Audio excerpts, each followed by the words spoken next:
हाँ जी अस्सलाम वालेकुम चाचे दे की हाल है। Welcome back another vlog. जिस तरह तुहानू पता है 240-50 किलोमीटर रंध आई बत्ता बार्डर ते उत्थे जनाब राती सुते हैं ते 10 बजे ते फसे बनवाए ने तो हुण जनाब 6 हो गए ने आधा घंटा असीं लेट ही हो गए हैं। अल्लाह खैर रखसी ते इंशाल्लाह पहुंच जाते। ठीक है शुरू करते हैं अज दा व्लॉग। जिहड़े तुसीं चैनल ते नवे चैनल नूं कर लो सबसक्राइब, वीडियो लाइक ते शेयर करते रहे। आज साडा टारगेट है बॉर्डर क्रॉस करना। जे वेले नाल हो गया तो फिर फ्यूचर ग्लास अलगेल पहुंचना। टिकट करके आते लालच साडे अंदर तराज जेवा निकलीए तो थेपड़ीए तो फिर लदीए, लेकिन वही होना जो मंजूर खुदा होना। तो आज चलीए। राती भी रोटी को नहीं खाधी क्योंकि उतो लेट खाधी है ना। आख्या अल्लाह थोड़ा भला करे। इतने पार्किंग नींदर आ गई है। 2 सोले मत्ते थोड़ी बड़ी तक होनी।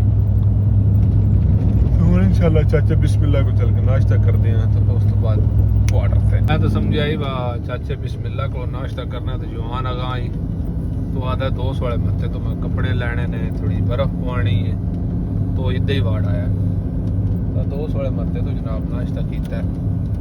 टाइम हो गया 7:20। सफर रह गया 200 किलोमीटर।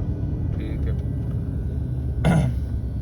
अल्लाह खैर रखे तो इंशाल्लाह पहुंच जाते क्योंकि आधा घंटा 40 मिनट तेल बढ़ाने भी लग जाने ने। फिर हम मुखलस बाहर आ गए उन्होंने को फाइल लैनी है। अगे फाइल अंदर लभदी है ना, हुण नवा तरीका कार है फाइल बाहरों लैनी है जिहड़ी अंदर जाके जमा करानी है मोइन नूं। तो उस तो बाद उहदे विच गेट पास निकलेगा। गेट पास तो बाद अल्लाह तुहाडा भला करे बयान भी हो ही देण दे। अगे तो विच कमरा ही ना मुखलस आन वो कर देन, लेकिन हुण सारा कुछ इन्हां आप ही करना है। ठीक है 2 सोले मत्ते तो जनाब बड़ा पेड़ हुंदा है। हर बंदे इत्थे अख लाउंदा है, आउंदी वारी भी ते जांदी वारी भी है। ते इत्थों सड़क पार करना मुश्किल है। शीशा वड्डा लोड कीते पर वो जना उरा हटिया है। मैं कहा चलो खैर उसी ते आ जा चलीए। ऐं दी जगह ते बड़ी एहतियात करनी पौंदी क्योंकि हुण विशकार जगह है कोई ना, तो इत्थों ही चढ़ना पौना। ते लोड जिहड़ा साडा बड़ा डेंजरस हुंदा है ते फिर वड्डा शीशा तो और डेंजरस है ना। अल्लाह तुहाडा भला करे।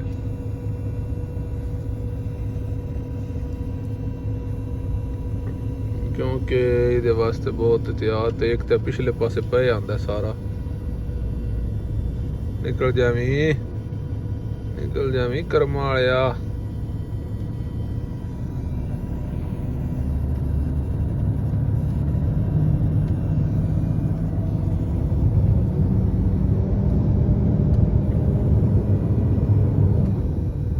आ गया जनाब बॉर्डर के नजदीक है। वेख्या अगे तो पिछों ही हट जाइदा ही। तो हुण तुहानूं दस्सिया मुखलस दमाम वाले मत्ते ते दमाम वाला जिहड़ा 5 वाला मत्ता है ना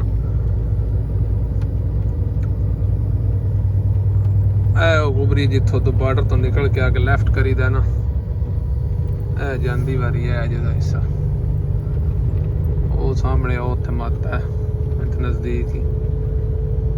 उत्थों जनाब चल के फाइलां लेने तेल शिल भरा लिया तो फिर चलिए अंदर। 10:17 हो गए ने, यानी 1 घंटा टाइम होंदा है एक्स्ट्रा वाले टाइम च वड़ना है। दूजा तो पूरा हो गया है। जनाब मुखलस तो पेपर ले लेने।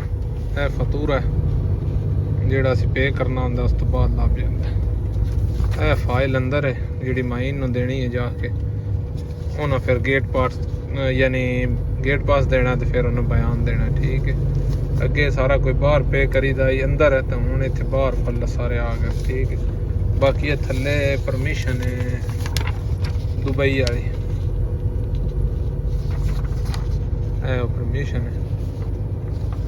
ठीक है अल्लाह खैर करे ते आ जा चलीए। अंदर आ गया कैमरे विच वड्डा कैमरा होना साडा। पता नहीं कि टुर गए ने जवान हुणे आउंदे ने ते और ते गड्डी को नहीं। बाकी दूजा कैमरा उस पासे आटोमैटिक वो चलदा पिया। यह जिहड़ा वड्डे शीशे दा हमेशा हाइट वाला हुंदा ते यह कराना पौंदा है। बता क्लीयर करके तगा निकले जाने। सिले वाली यानी दुबई वाले हाल बहुत लेट इन्हें दिता है बयान, पता नहीं की मसला है की फर्क लगा ने। बाकी काम कैमरा शैमरा तो दस्ती हो गया ही, बाकी बयान बहुत लेट दिता ने, बहुत ही लेट दिता ना। हूँ तो 2:30 हो गए ने, कितने सुबह 10 बजे दे बड़े आ, 3-4 घंटे हो गए ने। लो जी तो जवाना दूजा कैमरा क्लियर करा लिया, ठीक है। कैमरे की मोहर है उन्हें फसा फस करके ला दी है, हम गेट पास। ये हम बाकी सारे डॉक्यूमेंट्स तो लगे पता मुखलस में देने ने। मुखलस है साडा स्पीड मैक्स, मुखलस यानी एजेंट, उन्हें को गड्डी क्लियर करनी है तो फिर तो कल अल्लाह सिर्फ मुखलस वाला काम रह गया तो गेट वाला रह गया, ठीक है।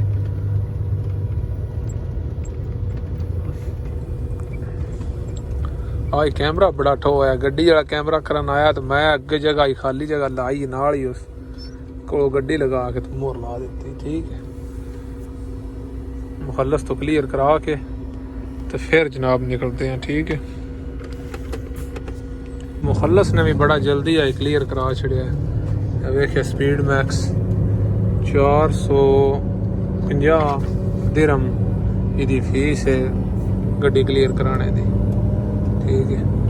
आज जनाब गेट ते मेरे ख्याल में रश कोई नहीं, दे के पेपर निकलिए, शुक्र अल्हम्दुलिल्लाह। बॉर्डर दोवे क्लियर हो गए, गेट तो पेपर दे के गेट पास दे के बाहर निकल आया। वो तो आंदे ना फ्लैग देस क्या होना है, वेलकम टू UAE, ठीक है। संगी ये पीछे मुखलस कोल ही है तो पैकेज वह भी मुक्के है तो पैकेज मेरा भी मुक्के है। चल किसी लिए पैकेज लवाने तो फिर रोटी टुकर खाने तो फिर निकलते हैं। आ जाओ जनाब, सीधा रोड हो जाता है तो बोर्ड लाते ने अगे तुहानू पढ़ के नहीं दसिया, दौलत अल अमारात अल अरबिया अल मुतहिदा तरहब्बकुम, welcome to UAE United Arab Emirates, ठीक है। दूजे पासे कच्चे विच रश बड़ा बने, हाय हाय हाय हाय शुरते खड़े ने, इतने भी खड़े आ वेखो तो बाकी कच्चे च भी बड़ा रश है, लैन भी लगी है। तो जवाना पहुंच आया अल तरीफ 231 एग्जिट तरीफ आ गए हैं, वेखे बॉर्डर तो आगा 231 किलोमीटर, ठीक है। हूँ आई है नींदर तो लगे हैं सौन, कोई भी पार्किंग लभदी है ना उत्थे तो इंशाल्लाह जिंदगी रही तो सुबह नई वीडियो नवा मिलाग उस वे जनाब अल्लाह दे वाले हंसते रहो तो आज रखे याद। पाकिस्तान जिंदाबाद।